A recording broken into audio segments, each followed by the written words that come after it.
The history of state mental hospital reform. No one can be certain that he is safe from the specter of mental illness. It lays its hand on rich and poor, high and low, young and old, men and women, intelligent and ignorant. No class or creed, no race or clan is beyond its reach.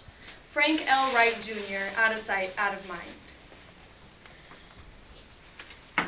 Hey, Johnny, come here. Grandpa knows you don't like taking these pills, but it's a whole lot better than it used to be. Let me tell you a story. Back in World War II, people with mental illnesses were put in insane asylums. People with illnesses just like yours. In reaction to witnessing horrible conditions in the mental hospitals, conscientious objectors helped revolutionize care for mentally ill patients and the way they were treated. This led to a public outcry and eventual reform in the way people were cared for in mental hospitals. So guess what?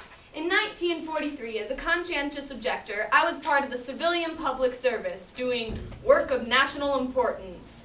I worked in the forest industry doing things like clearing walking paths. I worked for about 100 days, then asked to be transferred to a new branch they were trying out. I wanted to go work at an insane asylum, or state hospital, called Byberry in Philadelphia. I remember my friend Hal Barton told me he recalled reading an issue of the Unit Number 49 Philadelphia State Hospital paper in which the statement was made that if additional help had been available, George would not have died last night. We wanted to help save lives in this time of war, not take them. That's why we weren't fighting. Philadelphia State Hospital was the place that needed us most. I remember reading a notice from Mansfield State Hospital in Connecticut.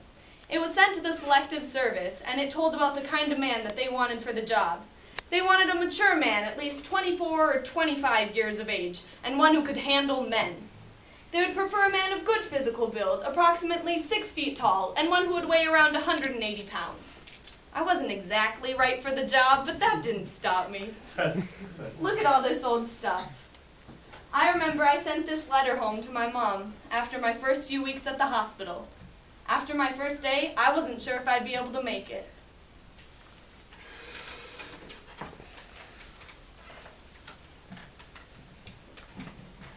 October 25th, 1943. Dear Mama, my first week on the job was hard. I was given no instructions upon arrival, and the odor of the whole building, but especially the day room, was overpowering. I fear I will always smell like this. The ground is covered in feces, and the patients are hardly ever bathed. I've made some friends, though. Frank Olmsted, after his first day, said I'd been in storms at sea, in train wrecks, and in Moscow during Bolshevik Revolution.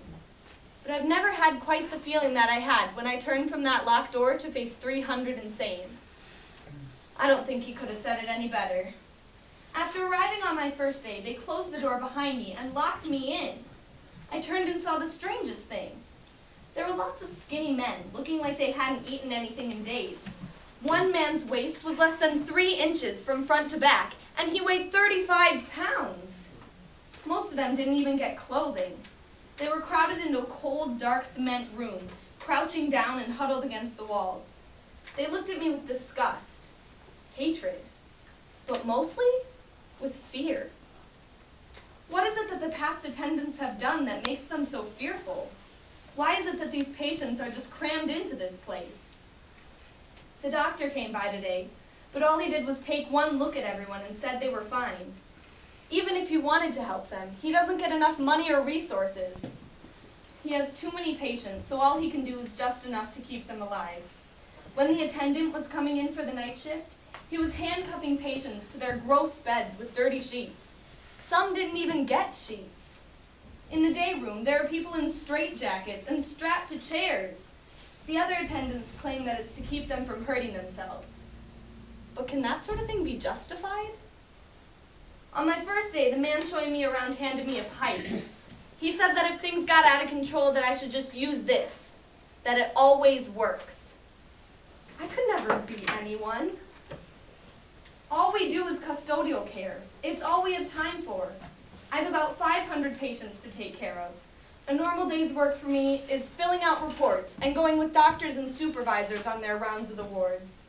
I try to see to it that the patients are dressed and fed. I do the best I can with what I'm given. I pass out medicine, supervise ward housekeeping, and make sure that discipline is maintained on my ward. Most of us keep a diary or write a daily report. But I don't feel I'm helping these patients.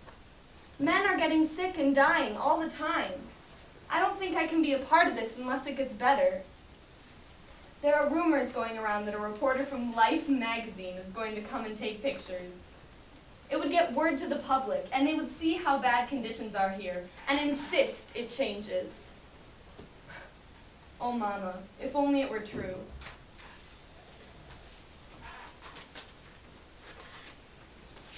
Look at this letter from an old friend of mine from before the war.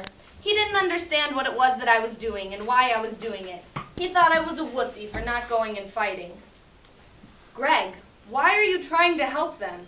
It doesn't matter. After all, the patients are crazy, aren't they? They don't know what's happening to them, do they?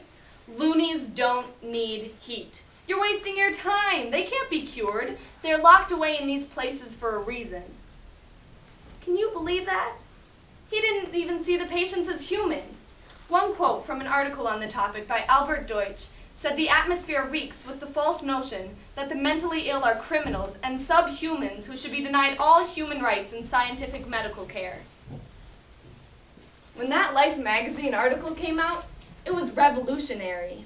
Did you know that Eleanor Roosevelt, the president's wife, was the first one to see the pictures? Charlie Lord came to her with his photographs of the patients. He told her all about what was going on and that she should read Frank L. Wright Jr.'s book, Out of Sight, Out of Mind. Eleanor Roosevelt sent a letter to the press, and soon enough articles on the topic were being published. Eleanor Roosevelt wrote an article herself in her newspaper column called My Day. Here, look.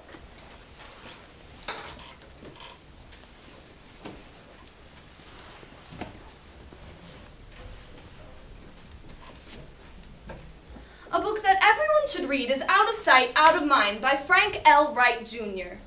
The book, which described conditions at state mental hospitals, has just been published by the newly formed National Mental Health Foundation. It is composed of 2,000 conscientious objectors' reports of 46 hospitals in the United States.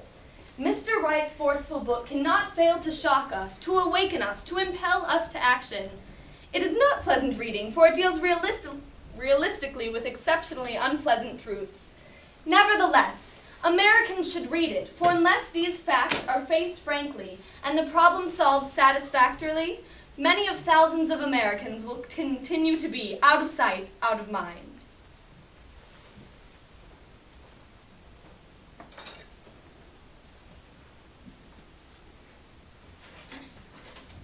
Then, as Eleanor Roosevelt had suggested, stories about state hospitals' conditions were being published. Charlie Lord's pictures were everywhere. The Philadelphia Record did a front-page spread on Byberry. Cleveland Press published multiple articles. The people in charge of the institutions were going in to see what they thought should be changed. Change was coming. Those articles drove people to help. The Selective Service ended soon after, in 1946. By then, there were about 3,000 of us conscientious objectors working in 61 different hospitals. 700 college and medical students were going to work at the hospitals and training schools each year. Throughout the 1940s through 60s, people were inspired to help reform. Things drastically changed. The patients no longer feared being beaten. Conditions were getting better, but still not how they should be. Soon, though, all state hospitals were shut down. Different kinds of treatment were being tried. In the 1960s, doctors were using better medications to help the patients, and it was working. Patients were being moved into small group homes and were able to live more normal lives. Lots of people just like you can now live a normal life with the illnesses that people used to be hospitalized for. As a conscientious objector who went in and uncovered what was going on in the hospitals, I've helped revolutionize care for mentally ill patients and the way they were treated. Without our efforts, some patients might still be out of sight and out of mind.